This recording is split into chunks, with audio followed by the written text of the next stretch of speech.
Hey there, sports fans. Gee, I always wanted to say that, but it's not exactly sports fans. It's rather intermediate accounting, otherwise known as BMGT 310 here at the school.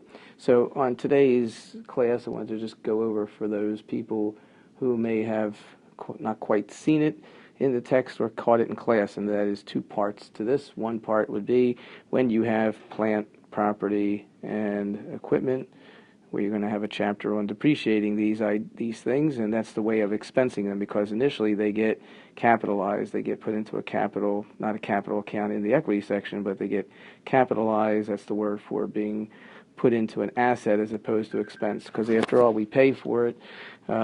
We pay for this plant, property, equipment, but it's not going to be used in 12 months. It's going to be used in longer than 12 months, so it's not current, because it's not going to get used up in 12 months, so it's not that, so we put it under plant, property, and equipment. And in order to show the wear and tear and to mimic what happens to these assets as they get used up, we depreciate it. Depreciation. That depreciation looks just like this. Depreciation expense and credit, not to the plant, property, and equipment, which would not be wrong, but to an account, a contra account called accumulated depreciation. So in this accumulated depreciation account, we capture the accumulated amount of that the asset's been depreciated over time, because each and every year, as we add to depreciation expense, we add to the accumulated depreciation account. So if you were to look at a T account of accumulated depreciation, which we'll call AD, the T account would look like this. Every year we put something in as a credit until we get to 3x. And if 3x happens to be exactly what we paid for the plant, property, and equipment, then we're done. Then we net the two together and get rid of it, presuming it's abandoned. If it stays on the books, we keep using it, we don't get rid of it. But if it was abandoned, then we take it off the books. That way, by doing the following entry, just to show you, the entry would be accumulated depreciation for 3x and the plant, property, and equipment for 3x. So the respective T accounts would look like this. At that point, here's plant, property, equipment. Here's your accumulated depreciation. It would have had a balance of 3x. This would have had a balance of 3x. Now we abandon the equipment, so it's gone. So we debit it, and we credit it, and we're back to where we should be. We got 0 because the asset's gone. If we didn't get rid of the asset, we wouldn't do this. So we don't do this part until we get rid of the asset, which could be by abandoning it, selling it, trading it, giving it away, whatever. All right, so and the way this gets demonstrated on the balance sheet is AD, accumulated depreciation, is a contra account, contra to the plant, property, and equipment. So if you got your plant, property, and equipment here, you got your accumulated depreciation here, and it might have a number. This might be 3x, this might be 2x of the same equipment. This is the equipment that we're talking about.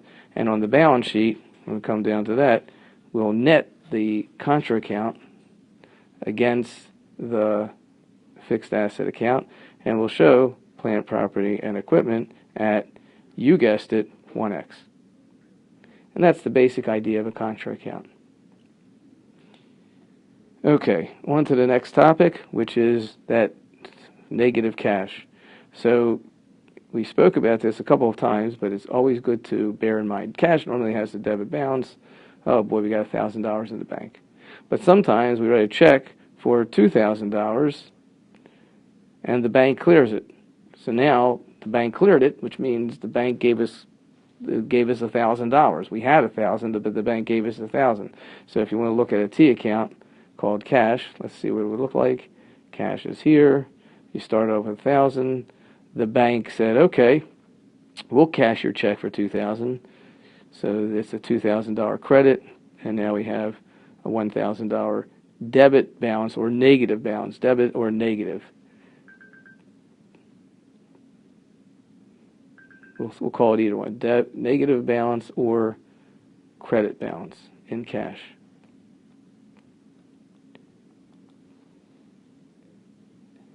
And as a result, what we really have in this situation is we have a situation where we owe the bank. So this now is really just a liability, and should be shown as a liability, and it's current because the bank isn't going to wait. Let me say it again. It's a current liability because the bank ain't going to wait. The bank wants its money right away. Certainly within 30 days, or a week or 2 weeks, if you've ever had an overdraft in your account and you weren't supposed to, then the bank, you'll see how quickly the bank wants their money back.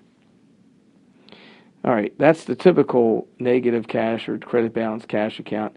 And what we would do there is show it, as I said here, we would show it as a current liability. We would not net it against other cash accounts.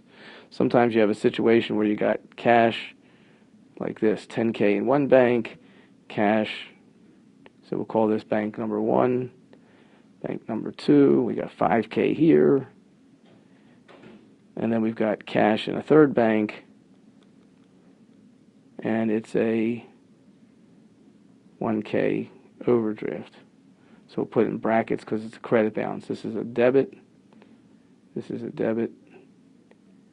Sorry about that. And this is a credit. Now you might think we can take the 10, the 15, and the 1 and net it all together and come out with 14 for the balance sheet.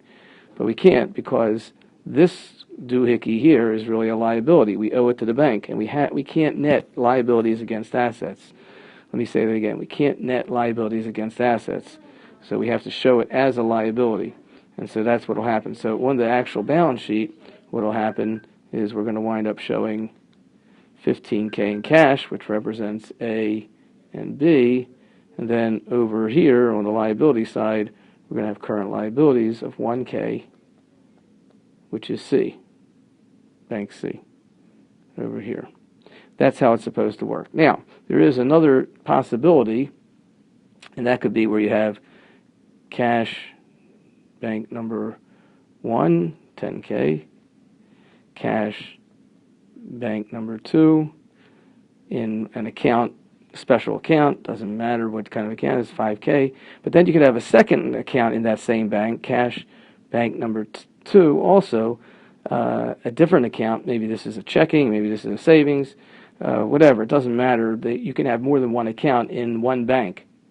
You can go to a bank and open up several accounts if you're a company particularly. So for whatever reason, you have more than one bank with one account, and now you've got, in this particular case, this overdraft over here. And if the contract says that this bank number 2, we'll do it like this, if this bank number 2 can do the following, if it has a contract with you that says, well, if you owe us here, we can take it from here. That's called offset. So the bank has a right, a contractual right, so we'll call it right of offset. By the contract you signed with the bank setting up the account, they have the right to take from here to pay off here. Under that right of offset, now you can net all these together and come up with 14K for the balance sheet. That's fair, because no longer is this really a liability. The money is here to pay off the current liability. The money's already there. So the bank has the right to go get it, and really you don't owe them any money. I mean, theoretically you still have the overdraft in this cash account here, and theoretically the bank has to exercise its right of offset, but from a purely logical presentation standpoint, the bank's already got their money. They can just go get it anytime they want. So we don't show it as a liability. If this situation occurs and the bank doesn't have a right of an offset, then we're back to what this picture looked like, and we cannot net. We have to show it separately. So we would act as if this particular cash account here was a real liability if there was no right of offset. All right, please send me any questions you have about that, any of these topics in this particular video. See you in the next time.